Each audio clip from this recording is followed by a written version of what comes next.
ಹಿಂದಿನ ಭಾಗದಲ್ಲಿ ನವ್ಯ ಇವಾಗ ಅಭಿಜಿತ್ ಜೊತೆ ತುಂಬಾನೇ ಕ್ಲೋಸ್ ಆಗಿರ್ತಾಳೆ. ಹಾಗಾಗಿ ಕಾಲೇಜು, ಕ್ಲಾಸು ಎಲ್ಲನೂ ಬಿಟ್ಟು ದಿನದ 24 ಗಂಟೆನೂ ಅವನ ಜೊತೆನೆ ಮಾತಾಡೋದು, ಅವನ ಜೊತೆನೆ ಹರಟೆ ಹೊಡೆಯೋದು ಮಾಡ್ತಾ ಇರ್ತಾಳೆ. ಗೌರಿ ಇದನ್ನೆಲ್ಲ ಗಮನಿಸಿ ರಾಧಿಕಾ ಮತ್ತೆ ದಿನೇಶ್ ಹತ್ರ ಹೇಳ್ಬೇಕು ಅಂತ ನಿರ್ಧಾರ ಮಾಡ್ತಾಳೆ. ಹಾಗಾದ್ರೆ ಗೌರಿ ಹೇಳೋ ಮಾತನ್ನ ರಾಧಿಕಾ ಮತ್ತೆ ದಿನೇಶ್ ಕೇಳಿಸ್ಕೋತಾರ? ಮುಂದೆ ಸ್ಟೋರಿ ಏನಾಗುತ್ತೆ ಅನ್ನೋದನ್ನ ಇವತ್ತಿನ ಎಪಿಸೋಡ್ನಲ್ಲಿ ನೋಡೋಣ. ನೋಡೋದಕ್ಕಿಂತ ಮೊದಲು ಯಾರ್ಯಾರು ನಮ್ಮ ಯೂಟ್ಯೂಬ್ ಚಾನಲ್ನ ಸಬ್ಸ್ಕ್ರೈಬ್ ಮಾಡ್ಕೊಂಡಿಲ್ವೋ ದಯವಿಟ್ಟು ಸಬ್ಸ್ಕ್ರೈಬ್ ಮಾಡ್ಕೊಳ್ಳಿ. ಹಾಗೆ ಈ ವಿಡಿಯೋಗೊಂದು ಲೈಕ್ ಮಾಡಿ. ಅಪ್ಪ ಗೌರಿ, ನೀನಿದ್ದಿದ್ದು ಒಳ್ಳೇದಾಯ್ತು. ಏನು ಗೊತ್ತಾ, ಇವತ್ತು ಆಫೀಸಲ್ಲಿ ತುಂಬ ಅಂದರೆ ತುಂಬಾನೇ ಕೆಲಸ. ನಂಗಂತೂ ಸಾಕಾಗೋಯ್ತು ಕಣೆ. ಈಗ ಊಟ ಹಾಕೊಂಡು ಊಟ ಮಾಡೋದಕ್ಕೂ ನನಗೆ ಶಕ್ತಿ ಇಲ್ಲ. ನೋಡು, ಅಡುಗೆ ಏನು ಮಾಡಿಲ್ಲ ಅನ್ಸುತ್ತೆ. ನೀನೇನಾದರೂ ಅಡುಗೆ ಮಾಡಿಬಿಟ್ಟು ನಮ್ಮಿಬ್ರಿಗೆ ಊಟ ಬಡಿಸ್ಬಿಟ್ಟು ಆಮೇಲೆ ಮನೆಗೆ ಹೋಗು ಆಯ್ತಾ? ಇವತ್ತು ಒಂದಿನ ಅಡ್ಜಸ್ಟ್ ಮಾಡ್ಕೊ. ಅಯ್ಯೋಯ್ಯೋ, ಈ ಅಕ್ಕರ ಗಂಡರಿಗೆ ಇವ್ರಿಗೆ ಏನು ಗೊತ್ತೇ ಇಲ್ಲ ಅನ್ಸುತ್ತೆ. ಬೇರೆ ಆಫೀಸು ಮನೆ, ಆಫೀಸಿಗೆ ಹೋದೆ, ಕೆಲಸ ಮಾಡಿದೆ, ಅಲ್ಲಿ ಕೆಲಸ ಇತ್ತು, ಇಲ್ಲಿ ಕೆಲಸ ಇತ್ತು ಅಂತ ಆಫೀಸ್ ಬಗ್ಗೆ ಯೋಚನೆ ಮಾಡೋದು ಬಿಟ್ರೆ, ದುಡ್ಡಿನ ಬಗ್ಗೆ ಯೋಚನೆ ಮಾಡೋದು ಬಿಟ್ರೆ, ಇವ್ರಿಗೆ ತನ್ನ ಮಗು ಒಬ್ಳು ಮನೇಲಿದ್ದಾಳೆ, ಅವಳ ಬಗ್ಗೆ ಯೋಚನೆ ಮಾಡಬೇಕು ಅಂತ ಏನೂ ಇಲ್ಲ ಅನ್ಸುತ್ತೆ.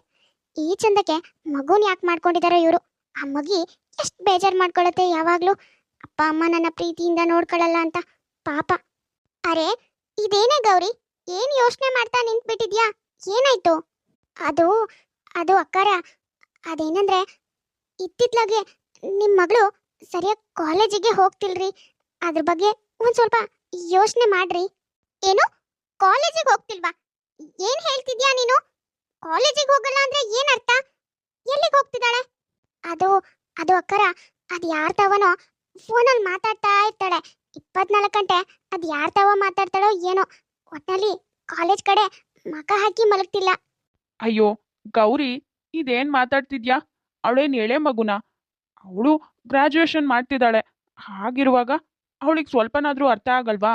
ನೋಡು, ನೀನೇನು ಅವಳ ಬಗ್ಗೆ ಟೆನ್ಷನ್ ತಗೊಳ್ಬೇಡ.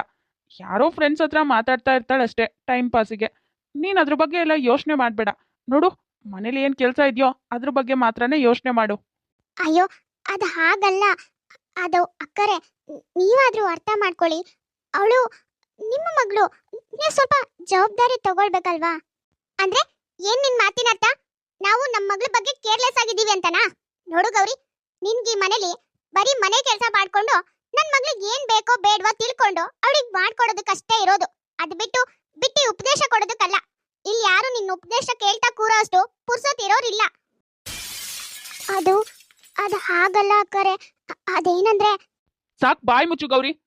ರಾಧಿಕಾ, ನಾನು ಅದಕ್ಕೆ ಹೇಳ್ದೆ, ಅವಳ ಮನೆ ಕೆಲಸದವಳು ಯಾವಾಗ್ಲೂ ಮನೆ ಕೆಲಸದವಳು ಹಾಗೆ ಇರ್ಬೇಕು ಅಂತ. ನೀನೇ ನಮ್ಮನೇಲಿ ಪಾಪ ನೋಡ್ಕೊಂಡು ಹೋಗ್ತಿದ್ದಾಳೆ, ಮಾಡ್ಕೊಂಡು ಹೋಗ್ತಿದ್ದಾಳೆ ನಮ್ ತರನೇ ಅಂತ ಸಲ್ಗೆ ಕೊಟ್ಟೆ. ನೋಡು, ಸಲ್ಗೆ ಕೊಟ್ಟಿದ್ದಕ್ಕೆ ನಮ್ಗೆ ಉಪದೇಶ ಮಾಡ್ತಿದ್ದಾಳೆ. ನೋಡ್ ಗೌರಿ, ನಮ್ಗೆ ಉಪದೇಶ ಕೊಡೋ ಅವಶ್ಯಕತೆ ಇಲ್ಲ. ನಾವ್ ಏನ್ ಹೇಳ್ತೀವೋ ನಾವು ಕೊಡೋ ಸಂಬಳಕ್ಕೆ ಅಷ್ಟು ಕೆಲಸ ಮಾಡಿದ್ರೆ ಸಾಕು. ಅದು ಬಿಟ್ಟು ಹೆಚ್ಚಿಗೆ ಕೆಲಸ ಮಾಡೋ ಅವಶ್ಯಕತೆನೂ ಇಲ್ಲ. ನೋಡಿ ಅಕ್ಕರೆ, ನೀವು ಇಷ್ಟ ದಿನ ಸಂಬಳ ಕೊಟ್ಟಿರ್ಬೋದು, ಆದ್ರೆ ನಾವು ನಿಯತ್ತಾಗಿ ಕೆಲಸ ಮಾಡಿವ್ರಿ. ನೀವ್ ಹೀಗೆ ಬಾಯಿಗೆ ಬಂದಂಗೆಲ್ಲ ಹೇಳ್ತಾ ಇದ್ರೆ ಹೇಳ್ಸ್ಕೊಂಡು ಇದೇ ಮನೇಲಿ ಇರೋದಕ್ಕೆ ನಮಗೂ ಸ್ವಲ್ಪ ದೇವ್ರು ಮಾನ ಮರ್ಯಾದೆ ಎಲ್ಲಾನು ಹಾಕಿದನ್ರಿ. ನೀವಿಷ್ಟೆಲ್ಲ ಹೇಳಿದ್ಮೇಲೂ ನಂಗೆ ಇಲ್ಲಿರೋದಕ್ಕೆ ಮನ್ಸು ಒಪ್ಪತ್ತಿಲ್ರಿ. ಹಾಗಾದ್ರೆ ಗೌರಿ, ಈ ಕ್ಷಣನೇ ಈ ಮನೆ ಬಿಟ್ಟು ಹೊರಟೋಗು. ನೀನಿಲ್ಲ ಅಂದ್ರೆ ಏನಾಯ್ತು? ದುಡ್ಡು ಕೊಟ್ರೆ ಬೇಕಾದಷ್ಟು ಬರ್ತಾರೆ, ಯಾರನ್ನಾರು ಒಬ್ರನ್ನ ಹುಡ್ಕೊಳ್ತೀವಿ. ನಿನ್ನಿಂದಾನೇ ಈ ಮನೆ ಬೆಳ್ಕರಿಯಲ್ಲ ಅಲ್ವಾ? ಪಾಪ ಗೌರಿಗೆ ನವ್ಯ ಏನ್ ಮಾಡ್ತಿದ್ದಾಳೆ ಅನ್ನೋದು ತುಂಬಾ ಚೆನ್ನಾಗಿ ಅರ್ಥ ಆಗಿರುತ್ತೆ. ಹಾಗಾಗಿನೇ ರಾಧಿಕಾ ದಿನೇಶ್ ಹತ್ರ ಹೇಳೋದಕ್ಕೆ ಹೋದ್ರೆ ರಾಧಿಕಾ ದಿನೇಶ್ ಅದನ್ನ ಅಪಾರ್ಥ ಮಾಡ್ಕೊಂಡು ಗೌರಿಗೆ ಬಾಯಿಗೆ ಬಂದಂಗೆ ಮಾತಾಡ್ತಾರೆ. ಯಾರೇ ಆದ್ರೂ ಅಷ್ಟೇ, ಎಲ್ಲಿ ತಮ್ಮ ಗೌರವಕ್ಕೆ ಧಕ್ಕೆ ಬರ್ತಿದೆ ಅಂತ ಗೊತ್ತಾಗುತ್ತೋ ಅಲ್ಲಿ ಒಂದು ಕ್ಷಣ ಇರೋದಕ್ಕೂ ಇಷ್ಟಪಡೋದಿಲ್ಲ. ಹಾಗೆ ಗೌರಿ ಕೂಡ ರಾಧಿಕಾ ಮತ್ತೆ ದಿನೇಶ್ ಮಾತನ್ನ ಕೇಳಿ ತುಂಬಾನೇ ಬೇಜಾರು ಮಾಡ್ಕೊಂಡು ಅವಳು ಆ ಮನೆ ಬಿಟ್ಟು ಹೊರಟೋಗ್ತಾಳೆ. ಛೇ ರಾಧಿಕಾ, ಆಫೀಸಲ್ಲಿ ತುಂಬಾ ಕೆಲಸ ಮಾಡಿ ತಲೆ ಎಲ್ಲ ಚಿಟ್ಟಿಡ್ದಂಗೆ ಆಗ್ತಿದೆ ಅಂತ ಯೋಚನೆ ಮಾಡ್ಕೊಂಡು ಬಂದೆ ನೆಮ್ಮದಿಯಾಗಿರೋಣ ಅಂತ. ಆದ್ರೆ ಈ ಮನೆ ಕೆಲಸದವಳಿಂದ ಇಲ್ಲೂ ನೆಮ್ಮದಿ ಇಲ್ದಿದ್ದಂಗೆ ಆಯ್ತು ನೋಡು. ಹೌದು ದಿನೇಶ್, ಮೊದ್ಲೇ ತುಂಬಾನೇ ಸುಸ್ತಾಗಿತ್ತು ನನ್ಗೆ. ಹೇಗೂ ಇವಳಿದಾಳಲ್ಲ, ಏನೋ ಒಂದ್ ಮಾಡ್ಕೊಡ್ತಾಳೆ ಅಂತ ಬಂದ್ರೆ ಇವಳು ಬರೋದೇ ತಡ ಏನೇನೋ ಮಾತಾಡಿ ಇನ್ನೂ ಕಿರಿಕಿರಿ ಮಾಡಿದ್ಲು. ಇನ್ಮೇಲೆ ಯಾರನ್ನೇ ಕೆಲ್ಸಕ್ಕೆ ತಗೊಂಡ್ರು ಅವ್ರಿಗೆ ಮೊದ್ಲೇ ಹೇಳ್ಬಿಡ್ಬೇಕು, ನಿಮ್ದೆಷ್ಟಿದ್ಯೋ ಅಷ್ಟು ಮಾಡ್ಕೊಂಡು ಹೋಗಿ ನಮ್ಮ ಫ್ಯಾಮಿಲಿ ವಿಷಯಕ್ಕೆ ಎಂಟರ್ ಆಗಬೇಡಿ ಅಂತ. ಇಲ್ಲಾಂದ್ರೆ ಹೀಗೆ ಇವಳ ಥರನೇ ಆಗತ್ತೆ. ಕೆಲಸದವ್ರು ಇರೋ ಹಾಗೆ ಇರೋದಕ್ಕಾಗಲ್ಲ ಅನ್ಸುತ್ತೆ.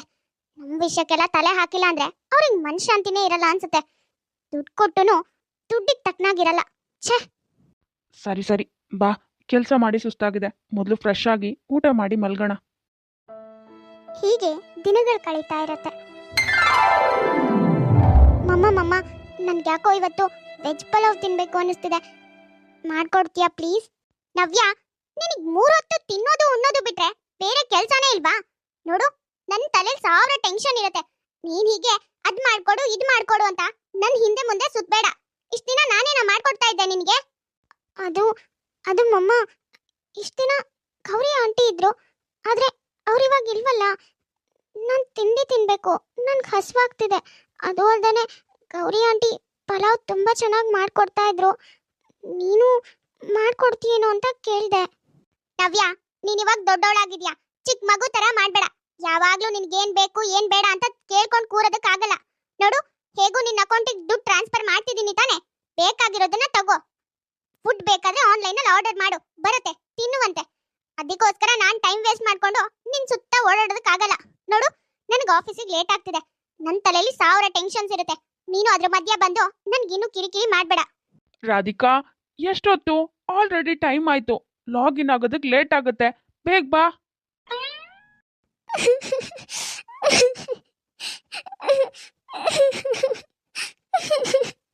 ಗೌರಿ ಇರೋಷ್ಟು ದಿನನೂ ನವ್ಯನ ತನ್ನ ಸ್ವಂತ ಮಗಳಾಗೇನೆ ನೋಡ್ಕೊಂಡಿರ್ತಾಳೆ. ಎಲ್ಲಾ ಪ್ರೀತಿನೂ ಕೊಡ್ತಾ ಇರ್ತಾಳೆ. ಆದ್ರೆ ತಂದೆ ತಾಯಿ ಕೊಡೋ ಪ್ರೀತಿನ ಬೇರೆ ಯಾರು ಕೊಡೋದಕ್ಕೂ ಸಾಧ್ಯ ಇಲ್ಲ ಅಲ್ವಾ? ಆದ್ರೆ ಇವಾಗ ಗೌರಿ ಆ ಮನೆಯಿಂದ ಹೊರಟೋದ್ಮೇಲೆ ನವ್ಯನಿಗೆ ಇನ್ನೂ ಒಂಟಿತನ ಕಾಡೋದಕ್ಕೆ ಶುರುವಾಗತ್ತೆ. Hello, good morning baby. ಏನು ಮಾಡ್ತಿದ್ಯಾ? ನನ್ನ ಬೇಬಿ ಎದ್ದು ಫೇಸ್ ವಾಶ್ ಮಾಡಿ ಕಾಫಿ ಕುಡಿದ್ರಾ?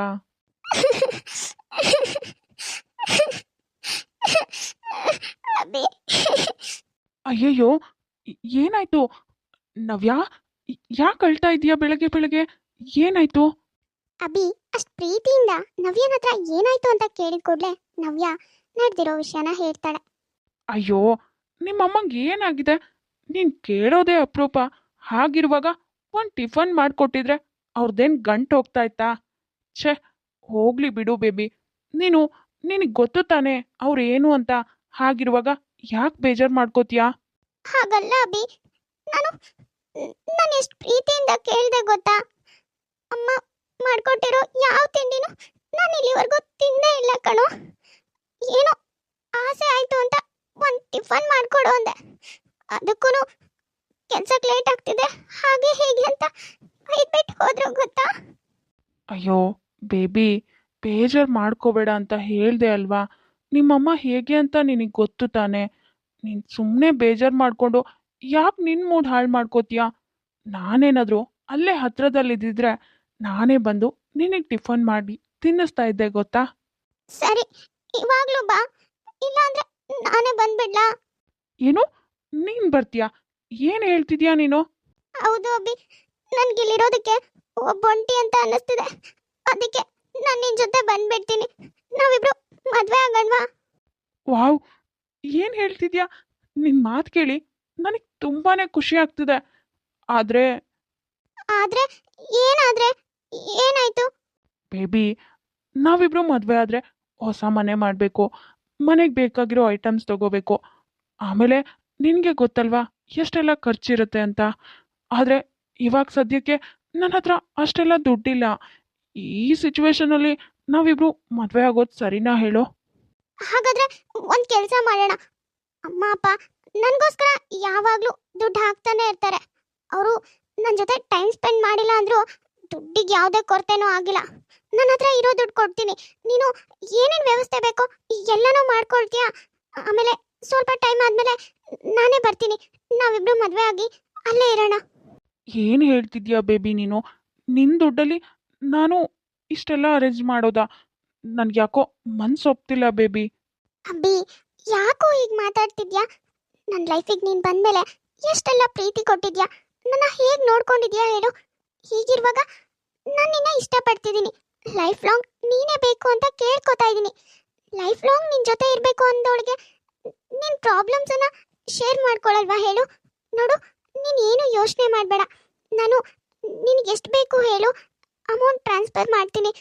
ಮೊದಲು ನೀನು ಏನು ಬೇಕೋ ಎಲ್ಲನೂ ಅರೇಂಜ್ ಮಾಡ್ಕೋ, ಆಯಿತಾ? ಸರಿ ಬೇಬಿ, ನೀನು ಇಷ್ಟೆಲ್ಲ ಹೇಳ್ತಿದ್ಯಾ ಅಲ್ವಾ? ಇಷ್ಟೆಲ್ಲ ಹೇಳುವಾಗ ನಾನು ಹೇಗೆ ತಾನೇ ಇಲ್ಲ ಅಂತ ಹೇಳಲಿ? ನೀನು ನನ್ನ ಜೊತೆ ಇರಬೇಕು, ಲೈಫ್ ಲಾಂಗ್ ನಾನು ನೀನು ಒಟ್ಟಿಗೆ ಇರಬೇಕು ಅಂತ ತುಂಬಾ ಆಸೆ ಪಡ್ತಿದ್ದೀನಿ. ನೀನು ನೋಡಿದ್ರೆ ಇವಾಗಲೇ ನನ್ನ ಲೈಫಿಗೆ ಬರ್ತೀನಿ ಅಂತ ಹೇಳ್ತಿದ್ಯಾ. ಇದಕ್ಕಿಂತ ಸಂತೋಷದ ವಿಷಯ ಇನ್ನೊಂದಿದೆಯಾ ಹೇಳು?